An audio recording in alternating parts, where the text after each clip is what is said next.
हम आपको बता दें कि उत्तर प्रदेश से सांसद कौशल किशोर का कहना है कि यूपी में पंचायत चुनाव को फिलहाल टाल देना चाहिए। खुद उत्तर प्रदेश सरकार के कानून मंत्री ने कल यही कहा था कि लखनऊ में स्थिति जो है वो भयावह है, अस्पतालों में इंतजाम नहीं है, और अब कौशल किशोर भी यही बात कह रहे हैं। कोरोना नरसंहार कर रहा है, बड़े पैमाने पर कोरोना दिन दूना रात चौगुना बढ़ता जा रहा है, जिसकी वजह से कई हजार लोग कोरोना के चपेट में रोज आ रहे हैं। इस समय जो पंचायत के चुनाव लखनऊ में हो रहे हैं, उनकी मतदान की तिथि कम से कम 1 महीना बढ़ाना ज़रूरी है। अगर ऐसा नहीं किया जाएगा तो लगातार कोरोना के पेशेंट की तादाद बढ़ती जाएगी और लोगों की जान की हानि बहुत बड़े पैमाने पर हो सकती है, क्योंकि शमशान घाटों पर लाशों के ढेर लग गए हैं। हर आदमी की जान खतरे में है। लोगों को मजबूरी में चुनाव प्रचार के लिए भी जाना पड़ रहा है। इसलिए चुनाव आयोग से मेरी अपील है कि लखनऊ के पंचायत के चुनावों की तिथि कम से कम 1 महीना और आगे बढ़ाने का काम करें, जिससे लोगों की जान बचाई जा सके।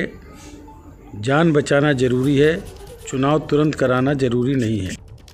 तो बीजेपी के सांसद कौशल किशोर को आपने सुना, उनका साफ साफ कहना है कि चुनाव आयोग को कुछ ना कुछ फैसला लेना चाहिए और जल्द लेना चाहिए। हरिद्वार में शाही स्नान के लिए पहुंचे धर्मगुरु रुद्राक्ष बाबा का क्या कहना है, उनको भी सुन लेते हैं।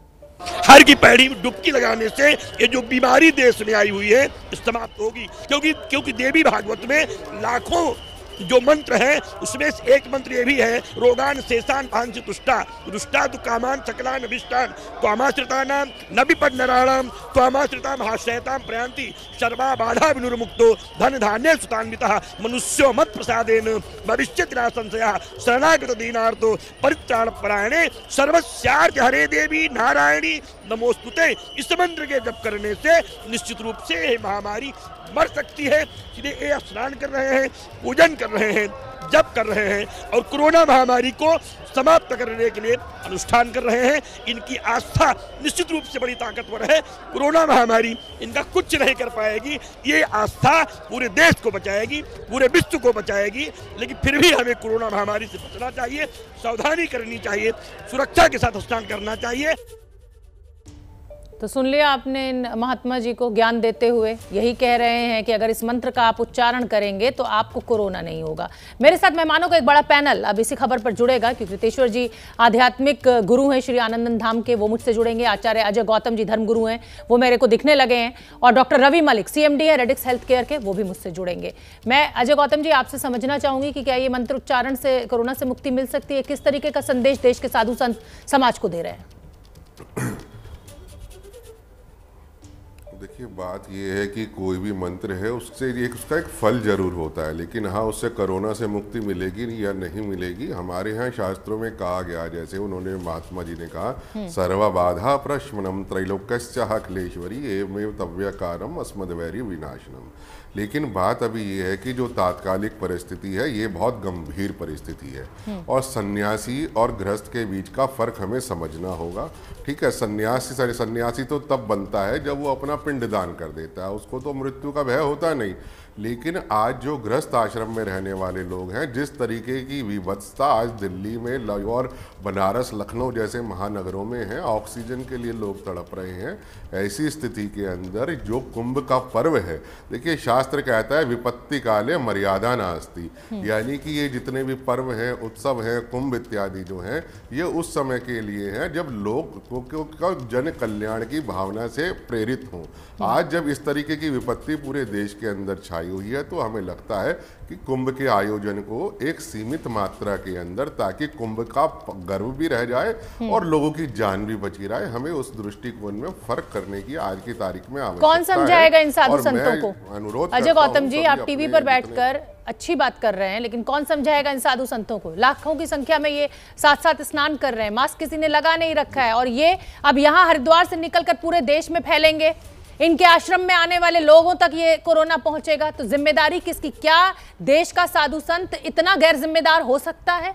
अगर सरकारों ने चादर ओढ़ ली है, सरकार तैयार नहीं है कोई फैसला लेने के लिए, तो क्या देश के साधु संतों की जिम्मेदारी नहीं है? देखिए, देश के साधु संतों की जो भूमिका है इस देश की आज़ादी की लड़ाई से लेकर और धर्म की स्थापना तक है, ये निश्चित तौर पर बात है।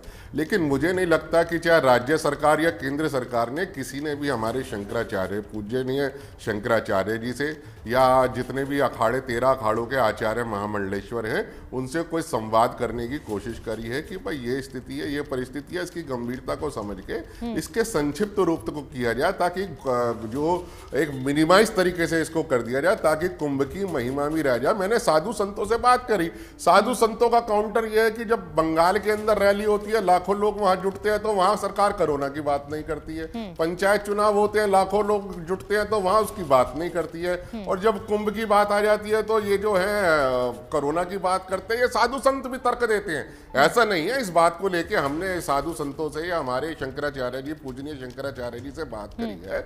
लेकिन ये जो इस तरीके का विरोधाभास कथनी और करनी में दिखता है, कहीं ना कहीं हमें कॉन्फिडेंस में लेने की जरूरत है। और हमारे साधु संत तो कल्याण के लिए ही ये कुंभ का पर्व का आयोजन करते हैं। अजय गौतम जी, क्या सरकार जिम्मेदार है? जब सरकार, क्या उत्तराखंड सरकार को फैसला लेना चाहिए और फौरन इस कुंभ पर रोक लगानी चाहिए? क्या आप इसके पक्षधर हैं? देखिए, मैं ये कहता, देखिए, उत्तराखंड सरकार को इस कुंभ की गरिमा को ध्यान में रखते हुए कुंभ को संक्षिप्त रूप में, जैसे अब एक सरकार ने एक आदेश दिया जो गंगा जी की आरती है वो बंद नहीं हो सकती लेकिन संक्षिप्त रूप में होती है। एक ही पुजारी, जब पहले 10 पुजारी करते थे तो अब एक ही पुजारी उस आरती को करता है। तो उसी तरीके से कुंभ की गरिमा को भी ध्यान में रखना है, परंपरा को भी ध्यान में रखना है और लोगों की सुरक्षा और उनकी जान को भी ध्यान में रखना है। मैं हमारे यहाँ कहते हैं, हमारे यहाँ जो आत्मा को, हमारे शरीर में आत्मा का वास है और वो परमात्मा का ही तो हिस्सा है। आचार्य जी, लेकिन मुख्यमंत्री तो ये कह रहे हैं कि गंगा आरती कीजिए तो कोरोना होगा ही नहीं। इस बात का क्या अर्थ निकालें, क्या मायने निकालें? देखिए, गंगा मैया का आशीर्वाद होगा तो कोरोना नहीं होगा। बात यह मुख्यमंत्री जी को तो देखिए, गंगा मैया में देखिए, ये जितने भी लोग बेचारे अकाल मृत्यु का ग्रास बन रहे हैं, छोटे आज की तारीख में छोटे बच्चे से लेके और जो बिना ऑक्सीजन के मर रहे हैं, गंगा मैया सबको ही आशीर्वाद देती है। गंगा मैया ये नहीं कहती कि आप आंख मीच के कूद जाइए और मैं रक्षा करूंगी। गंगा माता का ही एक मंत्र में पढ़ देता हूँ, गंगा अष्टकम का।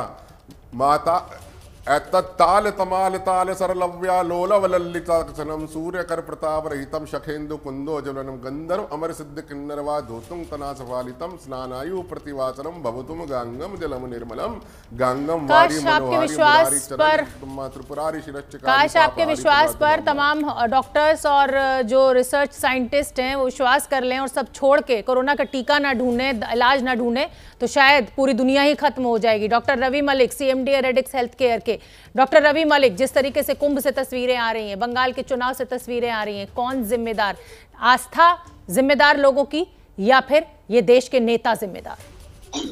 कोरोना के जो मामले लगातार बढ़ रहे हैं, एक तरफ कुंभ और एक तरफ बंगाल चुनाव। डॉक्टर रवि, आप अपनी बात पूरी कीजिए, मैं सुनूंगी।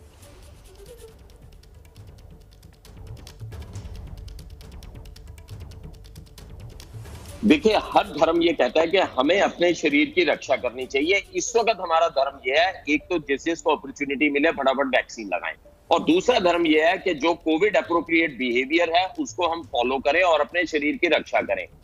स्थिति जो है वो काफी गंभीर हो गई है। पिछले 1 महीने में आंकड़े जो है 10 गुना ज्यादा बढ़ गए या 10 गुना ज्यादा। इस वक्त जो है हम मैरिजेस के ऊपर तो रिस्ट्रिक्शन लगा रहे हैं कि 50 लोगों से ज्यादा नहीं होना चाहिए, फ्यूनरल पे तो हम रिस्ट्रिक्शंस लगा रहे हैं। ये किस तरह का हम लोग प्रचार कर रहे हैं जिसमें कि लोगों को सोशल डिस्टेंसिंग होनी भी बड़ी मुश्किल है। और मैं आपको बता दूं, अगर एक भी व्यक्ति जो मास्क नहीं पहनेगा वो 300 लोगों को, और अगर उसको कोरोना, वो 300 लोगों को कोरोना जो है वो फैला सकता है। कोई भी धर्म हो, सबने बड़े बड़े अस्पताल खोले हैं, डायग्नोस्टिक सेंटर्स खोले हैं। हर धर्म ये चाहता है कि मेडिकल साइंस को फॉलो किया जाए और अपने शरीर की रक्षा की जाए। माना कि कुंभ 12 साल में एक बार आया, लेकिन यह त्रासदी भी 100 साल में एक बार आई है। और पिछली बार जब यह त्रासदी आई थी 5 करोड़ लोगों की मृत्यु हो गई थी। इस वक्त भी अगर आज, मैं शोभना जी आपको बताना चाहूंगा, अगर आज 1,84,000 लोगों की डायग्नोसिस हुई है, तो 1% भी अगर हम मोर्टेलिटी लगाएं, केवल 1%, तो 1840 मौतें तो हमने आज ही बुक कर दी हैं। कल अगर 1,61,000 हुए हैं तो 1600 मौतें हमने कल ही बुक कर दी हैं। ये केवल 1% मोर्टेलिटी की बात कर रहा हूं, जबकि मोर्टेलिटी शायद इससे भी ज्यादा हो सकती है।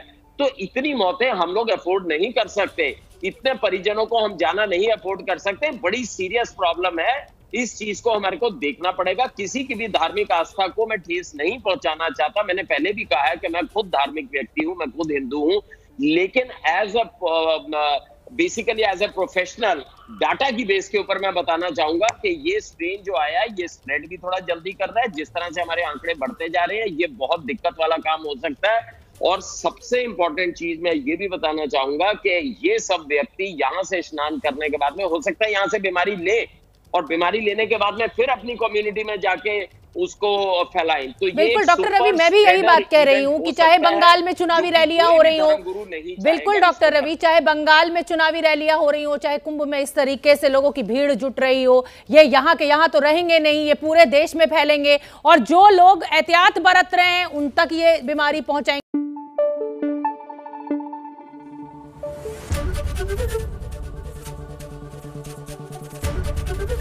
एबीपी न्यूज आपको रखे आगे।